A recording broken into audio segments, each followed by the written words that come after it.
again, Ruby and Sigrid and Agnes. As I promised earlier when we talked to you on the video link, I'm going to read the chapter today about Millie Molly Mandy going to a party. Unfortunately, I've forgotten to get dressed up in my party frock, but since I'm not going to a party, it doesn't really matter. Something very nice happened in the village where Millie Molly Mandy and her father and mother and granddad and grandma and uncle and auntie lived. Some ladies joined together to give a party for all the children in the village, and of course Millie Molly Mandy was invited.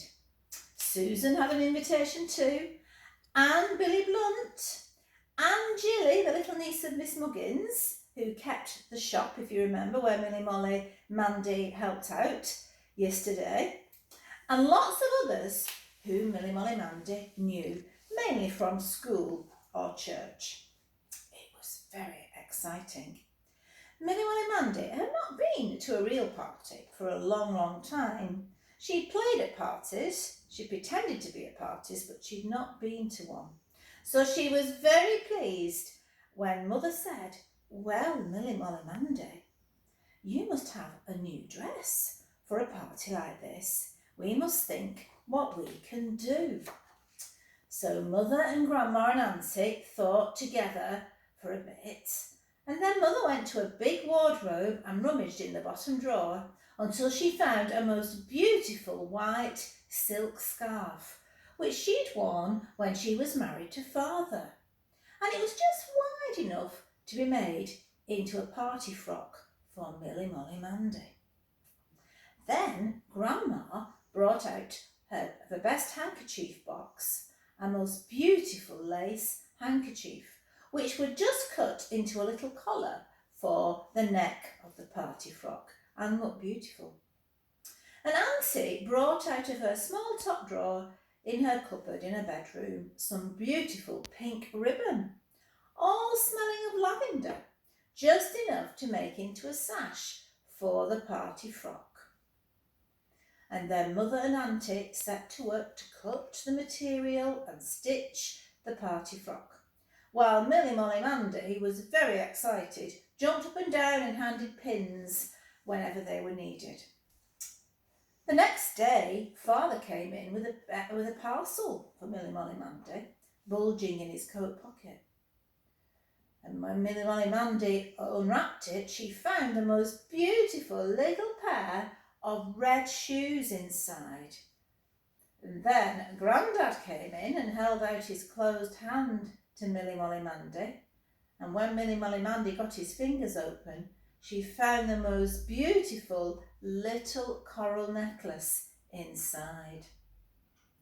And then Uncle came in and he said to Millie Molly Mandy, "What have I done with my handkerchief? I wonder where it is." And he felt in all his pockets, in his jacket, in his trousers, and then he pulled out the most beautiful little pink handkerchief with a pink border, which of course Millie Molly Mandy knew was meant for her, and she wouldn't let Uncle wipe his nose on it because he pretended he was going to do so. Millie Molly Mandy was so pleased she hugged everybody in turn: Father, Mother, Grandad, Grandma, Uncle and Auntie. And if you look on this side here, you can see at the top the material, the red ribbon, pink ribbon, the little handkerchief, lacy handkerchief, the red shoes, the little necklace and the nice handkerchief with the pink border. Can you see that all right? At last, the great day of the party arrived. Susan, in her best spotted dress and silver bangle, called for Millie Molly Mandy, and they went together to the village hall where the party was to be held. There was a lady outside who welcomed them in, and there were more ladies inside who helped them take their coats off. And everywhere looked so pretty, with lots of coloured paper looped from the ceiling, and everybody in their best clothes. And there's a lovely picture, see, of the people at the party. And if you look on this corner, you can see Susan in her blue dress and Millie Molly Mandy looking really, really beautiful in her new white dress with the pink sash and the little necklace. Now, most of the boys and girls were looking at a row of toys on the mantelpiece. And a lady explained to them that they were all prizes to be won by the children who got the most points in the games they were going to have. There was a lovely fairy doll and a big teddy bear and a picture book and all sorts of things. And at the end of the row I should say, was a funny little white cotton rabbit with a pointed paper hat on his head.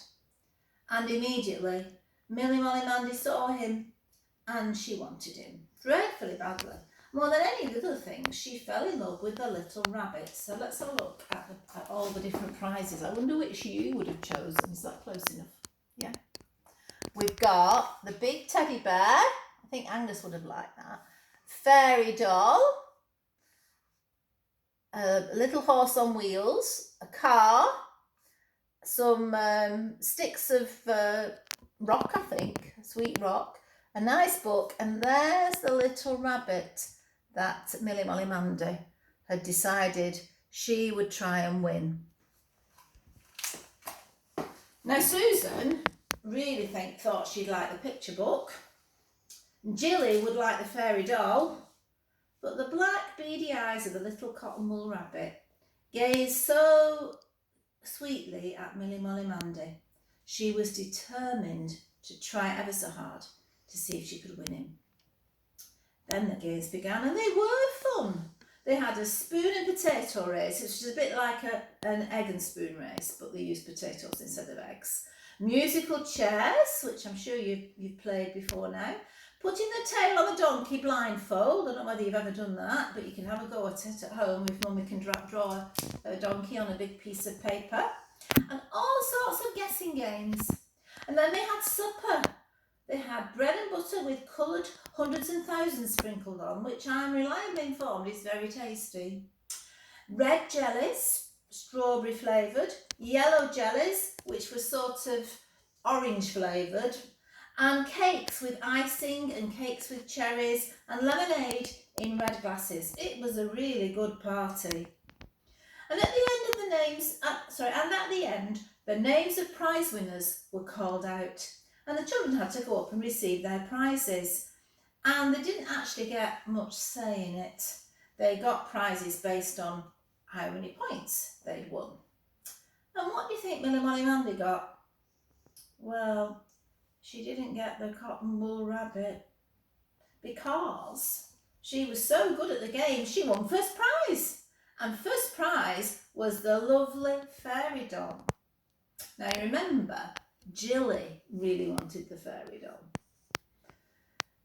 But Jilly, who hadn't won any of the games, got the little cotton wool rabbit with the sad eyes made of beads. Because the cotton wool rabbit was only for the little boy or girl who came last. He was called the booby prize. You may not have heard that word, but it means the prize for the people who come last. And in some games, certainly when we play the beetle game at church, often there's what they call a booby prize for the person who's got the smallest number. And it's quite nice. Sometimes you get chocolate, sometimes you get a wooden spoon. And obviously here, in this party, the booby prize was the cotton wool rabbit. It was a lovely fairy doll, that was definite. But Millie Molly Mandy was sure Jilly wasn't that keen on the rabbit, as it ought to be loved. And when she got near to Jilly, she stroked the rabbit, and Jilly stroked the fairy doll's hair. And then Millie Molly Mandy had a brilliant idea, and a very generous idea as well. Excuse me.